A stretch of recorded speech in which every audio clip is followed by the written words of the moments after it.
ನಮಸ್ಕಾರ. ರಿವ್ಯೂ ಚಾನಲ್ಗೆ ಸ್ವಾಗತ. ನಾನು ಸೌಖ್ಯ ಗಾಂವ್ಕರ್. ಮೋದಿಗೆ ಮತ್ತೊಂದು ದೊಡ್ಡ ಅಸ್ತ್ರ ಕೊಟ್ಟ ರಾಹುಲ್ ಗಾಂಧಿ. ಇತ್ತೀಚೆಗೆ ರಾಗ ಹೇಳಿಕೆಗಳು ಒಂದಷ್ಟು ಕಾಂಟ್ರವರ್ಸಿ ಕಿಡಿ ಹೊತ್ತಿಸಿರೋದನ್ನು ನೋಡಿದ್ದೀವಿ. ಚುನಾವಣೆಗೆ ಕೌಂಟ್ ಡೌನ್ ಶುರುವಾಗಿರೋ ಹೊತ್ತಲ್ಲಿ ಬಿಗ್ ಸ್ಟೇಟ್ಮೆಂಟ್ ಒಂದು ಈಗ ಆಕ್ರೋಶಕ್ಕೆ ಕಾರಣ ಆಗಿದೆ. ಮೋದಿ ರಾಹುಲ್ ಗಾಂಧಿ ಮತ್ತು ಫ್ಯಾಮಿಲಿ ವಿರುದ್ಧ ಬ್ರಹ್ಮಾಸ್ತ್ರವನ್ನು ಬಿಟ್ಟಿರೋದು. ಲೆಕ್ಕ ಇಟ್ಟು ಗುಡುಗಿದ್ದಾರೆ, ಶಪಥಗೈದಿದ್ದಾರೆ. ನಮೋ ಏನು ಹಾಗಾದರೆ ಮಾಹಿತಿ ಮುಂದೆ ಇಡ್ತಾ ಇದೀವಿ. ಮಿಸ್ ಮಾಡಿದ್ರೆ ನಮ್ಮ ಚಾನಲ್ನ ಸಬ್ಸ್ಕ್ರೈಬ್ ಮಾಡಿ, ನಿಮ್ಮ ಅಭಿಪ್ರಾಯ ಕಮೆಂಟ್ ಮಾಡಿ ತಿಳಿಸಿ. ಎಸ್ ವೀಕ್ಷಕರೇ, ಇತ್ತೀಚೆಗೆ ರಾಹುಲ್ ಗಾಂಧಿ ಸ್ಟೇಟ್ಮೆಂಟ್ಸ್ ಮತ್ತು ಖರ್ಗೆ ಅವರ ವೈಯಕ್ತಿಕ ವಾಗ್ದಾಳಿಗೆ ಸಂಬಂಧಪಟ್ಟಂತೆ ಮೋದಿ ಗುಡುಗಿದ್ದನ್ನು ನೋಡಿದ್ದೀವಿ. ಮತ್ತು ಕಾಂಗ್ರೆಸ್ ಗ್ಯಾರಂಟಿಗಳ ವಿರುದ್ಧ ಆಗಾಗ ಅವಕಾಶ ಸಿಕ್ಕಾಗೆಲ್ಲ ತಿರುಗೇಟು ಕೊಡ್ತಾ ಇರ್ತಾರೆ. ಸನಾತನ ಧರ್ಮದ ವಿಚಾರದಲ್ಲಿ ಇತರ ಪಕ್ಷಗಳು ಆಡಿದ ಮಾತುಗಳು ಅಸ್ತ್ರ ಆಗಿವೆ. ಈಗ ಹೊಸದು ಅನ್ನುವಂತೆ ರಾಹುಲ್ ಗಾಂಧಿ ಬಿಜೆಪಿ ಮತ್ತೊಮ್ಮೆ ಆಯ್ಕೆಯಾದರೆ India will be on fire ಅನ್ನುವಂಥ ಹೇಳಿಕೆಯನ್ನೇನು ಕೊಟ್ಟಿದ್ದಾರೆ. ಅದರ ಬಗ್ಗೆ ಈಗ ಮೋದಿ ಕಿಡಿಕಾರಿರೋದು. 70 ವರ್ಷ ಆಡಳಿತ ಮಾಡಿರುವಂತಹ ಕಾಂಗ್ರೆಸ್ ಕೇವಲ 10 ವರ್ಷ ಆಡಳಿತ ಇಲ್ಲದೆ ಯಾವ ರೀತಿ ಹಪಹಪಿಸ್ತಾ ಇದೆ. ಈ ಎಮರ್ಜೆನ್ಸಿ ಮನಸ್ಥಿತಿಯ ಕಾಂಗ್ರೆಸ್ 10 ವರ್ಷ ಅಧಿಕಾರ ಇಲ್ಲದೆ ಇರೋದಕ್ಕೆ 3ನೇ ಅವಧಿಗೂ ಮೋದಿಯನ್ನು ಆಯ್ಕೆ ಮಾಡೋದಕ್ಕೆ ಹೊರಟಿದ್ದಾರೆ ಜನ ಅನ್ನೋದನ್ನು ತಿಳ್ಕೊಳ್ತಾ ಇದ್ದ ಹಾಗೆ ದೇಶಕ್ಕೆ ಬೆಂಕಿ ಹಚ್ಚುವ ಮನಸ್ಥಿತಿಗೆ ಇಳಿತು ಅಂದರೆ, ಈ ಹಂತಕ್ಕೆ ಇಳಿತು ಅಂದರೆ ನಿಜಕ್ಕೂ ಬಹಳ ವಿಪರ್ಯಾಸ, ಇದು ಶೋಚನೀಯ ಅಂತ ವಾಗ್ದಾಳಿ ನಡೆಸಿರೋದು. ಕಾಂಗ್ರೆಸ್ನ ಯುವರಾಜ ಯಾವ ರೀತಿ ಪ್ರವೋಕ್ ಮಾಡ್ತಿದ್ದಾರೆ ದೇಶದ ಜನರನ್ನು. ಇದು ಪ್ರಜಾಪ್ರಭುತ್ವದ ಮನಸ್ಥಿತಿಯ ಹಾಗಾದರೆ ಪ್ರಜಾಪ್ರಭುತ್ವ ನಾಶವಾಗಿದೆ, ಕಗ್ಗೊಲೆಯಾಗಿದೆ ಅಂತೆಲ್ಲ ಬಿಜೆಪಿ ಸರ್ಕಾರದ ವಿರುದ್ಧ ವಾಗ್ದಾಳಿ ನಡೆಸುವ ರಾಹುಲ್ ಗಾಂಧಿಗೆ ಮೋದಿ ಕೇಳಿರೋ ಪ್ರಶ್ನೆ ಇದು. ಪ್ರಜಾಪ್ರಭುತ್ವದ ಮನಸ್ಥಿತಿಯ ಬಿಜೆಪಿ ಬಂದರೆ ದೇಶದಲ್ಲಿ ಬೆಂಕಿ ಹೊತ್ತುಕೊಳ್ಳುತ್ತೆ ಅಂತ, ಬೆಂಕಿ ಹಾಕ್ತೀವಿ ಅನ್ನೋ ಮಟ್ಟಿಗೆ ಪ್ರವೋಕ್ ಮಾಡ್ತಿರೋದು ಇದು ಯಾವ ಮನಸ್ಥಿತಿ ಅಂತ ಕಾಂಗ್ರೆಸ್ ಯುವರಾಜನನ್ನು ಪ್ರಶ್ನೆ ಮಾಡ್ತೀನಿ ಅಂತ ಸವಾಲು ಹಾಕಿರೋದು. ಹಾಗೆ ಕಾಂಗ್ರೆಸ್ ಆಡಳಿತದ ಅವಧಿಯ ಹಲವು ವಿಚಾರಗಳನ್ನು ಕೆದಕಿ ಎಂತೆಂಥ ಮಹಾಪ್ರಮಾದಗಳು ಇತಿಹಾಸದ ಪುಟ ಸೇರಿವೆ ಅನ್ನೋದನ್ನು ತೆಗೆದು ಹೇಗೆ ದೇಶವನ್ನು ಡಿವೈಡ್ ಮಾಡಿ ಆಳಿದ್ರು, ಎಮರ್ಜೆನ್ಸಿಯ ಮೂಲಕ ಯಾವ ರೀತಿ ಲಾಕ್ ಮಾಡಿದ್ರು ಅನ್ನೋದನ್ನೆಲ್ಲ ಕುಟುಕಿದ್ದಾರೆ.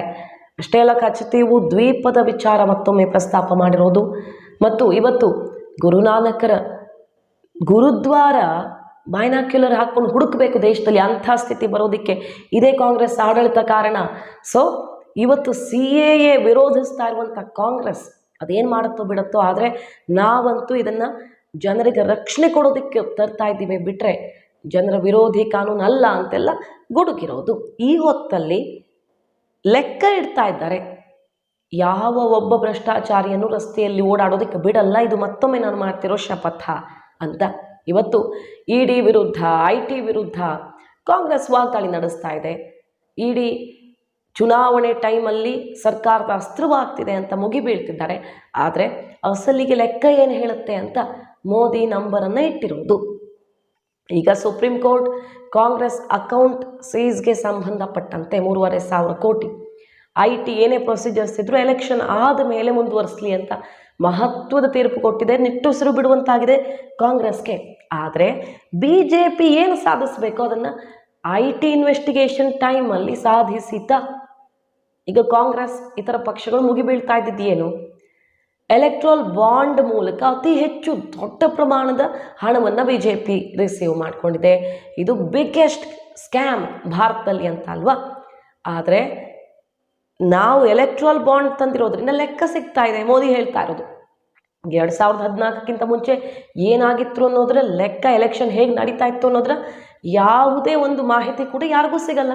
ಸೊ ಟ್ರಾನ್ಸ್ಪರೆನ್ಸಿ ತರ್ತಾ ಇರೋದೇ ದೊಡ್ಡ ತಪ್ಪು ಅಂತ ಹೇಳ್ತಿರೋ ಈ ಎಲ್ಲ ಪಕ್ಷಗಳು, ಎಲೆಕ್ಟ್ರಲ್ ಬಾಂಡ್ ವಿರುದ್ಧ ಕಿರುಚಾಡ್ತಿರೋ ಪಕ್ಷಗಳು ಕೆಲವೇ ದಿನಗಳಲ್ಲಿ ಪಶ್ಚಾತ್ತಾಪ ಪಡ್ತೀರಿ ಅಂತ ಸವಾಲು ಹಾಕಿದ್ದಾರೆ. ಅಷ್ಟೇ ಅಲ್ಲ, ಏನು ಸಾಧಿಸಿದೆ IT ಈ ಇನ್ವೆಸ್ಟಿಗೇಷನ್ ಅಕೌಂಟ್ ಸೀಸ್ ಹೊತ್ತಲ್ಲಿ ಬಿಜೆಪಿ ಅಂತ ಕೇಳಿದ್ರೆ, ಅವ್ರ ಪಾಡಿಗೆ ಅವರು ಇನ್ವೆಸ್ಟಿಗೇಷನ್ ಮಾಡ್ತಾ ಇರುವಾಗ ಬಿಜೆಪಿ ನಾವು ಬಾಂಡಲ್ಲಿ ಇಷ್ಟು ರಿಸೀವ್ ಮಾಡ್ಕೊಂಡ್ರಿ ಅಂತ ನೀವು ಹೇಳಿದ್ರೆ, ಕ್ಯಾಶಲ್ಲಿ 13A ಇನ್ಕಮ್ ಟ್ಯಾಕ್ಸ್ 13A ವಿರುದ್ಧವಾಗಿ 2,000 ರೂಪಾಯಿಗಿಂತ ಹೆಚ್ಚಿನ ಹಣವನ್ನೇ ತಗೊಳ್ಬಾರ್ದು ಅಂತ ಇರುವಾಗ ಸಾವಿರ ಕೋಟಿಯನ್ನು ಕ್ಯಾಶಲ್ಲಿ ರಿಸೀವ್ ಮಾಡ್ಕೊಂಡಿದೆ ಕಾಂಗ್ರೆಸ್ ಅಂತ ದೇಶದ ಜನಕ್ಕೆ ಸಂದೇಶ ಕೊಡುವಲ್ಲಿ ಯಶಸ್ವಿ ಆಯ್ತಾ?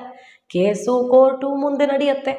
ಆದರೆ ಏನು ಸಂದೇಶ ಹೋಯಿತು ಎಲೆಕ್ಟ್ರಲ್ ಬಾಂಡ್ಗೆ ಕೌಂಟರ್ ಅನ್ನುವಂತೆ ಆ ಸಂದೇಶವನ್ನು BJP ಸರ್ಕಾರ ತಲುಪಿಸ್ತಾ, ಇದು ಇಂಟ್ರೆಸ್ಟಿಂಗ್ ವಿಚಾರ ಗಮನ ಸೆಳೀತಿರೋದು. ಈ ಹೊತ್ತಲ್ಲಿ ನೋಡಿ ಇಡಿ ಬಗ್ಗೆ ಮೋದಿ ಲೆಕ್ಕ ಕೊಡ್ತಾ ಹೋಗ್ತಾರೆ. ಹಿಂದೆ ಎಷ್ಟು ರೇಡ್ಗಳಾಗಿದ್ವು, ಎಷ್ಟು ಹಣ ಇಡಿ ವಶಪಡಿಸ್ಕೊಂಡಿತ್ತು ಕಾಂಗ್ರೆಸ್ನ ಆಡಳಿತ ಅವಧಿಯಲ್ಲಿ, ಮತ್ತು ಮೋದಿ ಸರ್ಕಾರ ಬಂದ ಮೇಲೆ ಅದು ಎಷ್ಟಾಗಿದೆ ಅನ್ನೋ ಲೆಕ್ಕವನ್ನು ಕೊಡ್ತಾ ಹೋಗ್ತಾರೆ. ಬರೀ 35 ಲಕ್ಷ 10 ವರ್ಷಗಳ UPA ಆಡಳಿತ ಅವಧಿಯಲ್ಲಿ ಇಡಿ ವಶಪಡಿಸ್ಕೊಂಡಿದ್ದು. ಆದರೆ NDA ಅವಧಿಯಲ್ಲಿ 2200 ಕೋಟಿ ಬಂಡಲ್ ಕ್ಯಾಶನ್ನು ವಶಪಡಿಸಿಕೊಳ್ಳಲಾಗಿದೆ. 300 ಕೋಟಿ ಒಬ್ಬ ಕಾಂಗ್ರೆಸ್ MP ಮನೆಯಲ್ಲೇ ಸಿಕ್ಕಿದೆ. ಹಾಗೆ ವೆಸ್ಟ್ ಬೆಂಗಾಲಲ್ಲಿ ಸಿಕ್ಕಾಪಟ್ಟೆ ದುಡ್ಡು ಹರಿದಾಡಿದೆ. ಈ ಭ್ರಷ್ಟಾಚಾರವನ್ನು ಹಾಗಾದರೆ ಈ ದೇಶದ ಜನ ಸಹಿಸ್ಕೊಳ್ಬೇಕಾ? ಇಡಿಯನ್ನು ಮಿಸ್ಯೂಸ್ ಮಾಡ್ಕೊಳ್ತಿದೆ BJP ಸರ್ಕಾರ ಅಂತ ಹೇಳ್ತಿರುವಂಥ ನಾಯಕರಿಗೆ ಪ್ರಶ್ನೆ ಮಾಡ್ತೀನಿ, ಇದನ್ನು ಸಹಿಸ್ಕೊಳ್ಬೇಕಾ ಅಂತ ಕೇಳ್ತಿರೋದು. NDA ಮತ್ತು UPA ಅವಧಿಯಲ್ಲಿ ಆಗಿರೋ ಡಿಫ್ರೆನ್ಸ್ 35 ಲಕ್ಷ 2200 ಹೆಚ್ಚು, ಅದಕ್ಕೂ ಪ್ಲಸ್ ಕೋಟಿ ವಶಪಡಿಸ್ಕೊಂಡಿರೋದು.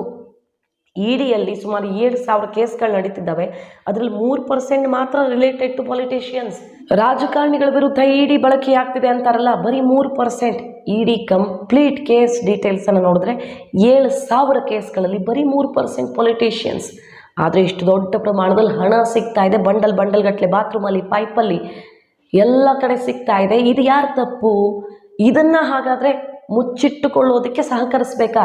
ಯಾರೊಬ್ಬನನ್ನೂ ಉಳಿಸಲ್ಲ, ಭ್ರಷ್ಟಾಚಾರಿಯನ್ನು ಲಾಕ್ ಮಾಡದೆ ಬಿಡಲ್ಲ ಅಂತ ಮತ್ತೊಮ್ಮೆ ಗುಡುಗಿರೋದು ಮೋದಿ.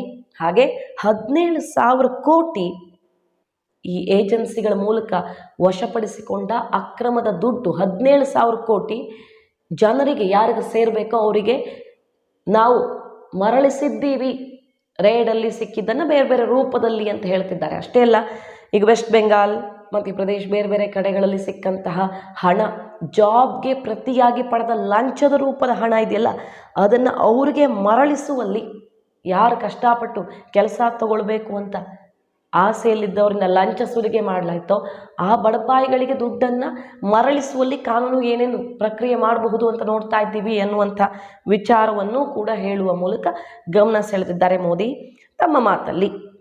ಒಟ್ಟಾರೆಯಾಗಿ ಎಲೆಕ್ಷನ್ ಹೊತ್ತಲ್ಲಿ ರಾಹುಲ್ ಗಾಂಧಿ ಭಾರತದಲ್ಲಿ ಬೆಂಕಿ ಹೊತ್ತುಕೊಳ್ಳುತ್ತೆ ಅನ್ನುವಂತಹ, ಮತ್ತೊಮ್ಮೆ ಮೋದಿ ಸರ್ಕಾರ ಬಂದರೆ ಬೆಂಕಿ ಹೊತ್ಕೊಳ್ಳುತ್ತೆ ಹುಷಾರ್ ಅನ್ನುವಂಥ ಚಾಲೆಂಜಿನ ಬಗ್ಗೆ ಈಗ BJP ಕಿಡಿಕಾರ್ತಿರೋದು. ಇಡಿ IT ದಾಳಿ ವಿಚಾರದಲ್ಲಿ ನೀವೆಷ್ಟೇ ಬಾಯಿ ಪಡ್ಕೊಂಡ್ರು ಇದು ಇನ್ನೂ ದುಪ್ಪಟ್ಟಾಗಲಿದೆ, ಭ್ರಷ್ಟಾಚಾರಿಗಳನ್ನು ರಸ್ತೆಗೆ ಎಳೆಯದೆ ಬಿಡಲ್ಲ ಅಂತ ಸವಾಲು ಹಾಕಿರೋದು. ಮಾಹಿತಿ ನಿಮಗೆ ಇಷ್ಟ ಆಗಿದ್ರೆ ಮಿಸ್ ಮಾಡಿದ್ರೆ ನಮ್ಮ ಚಾನಲ್ನ ಸಬ್ಸ್ಕ್ರೈಬ್ ಮಾಡಿ, ಹಾಗೆ ನಿಮ್ಮ ಅಭಿಪ್ರಾಯ ಕಮೆಂಟ್ ಮಾಡಿ ತಿಳಿಸಿ. Thank you.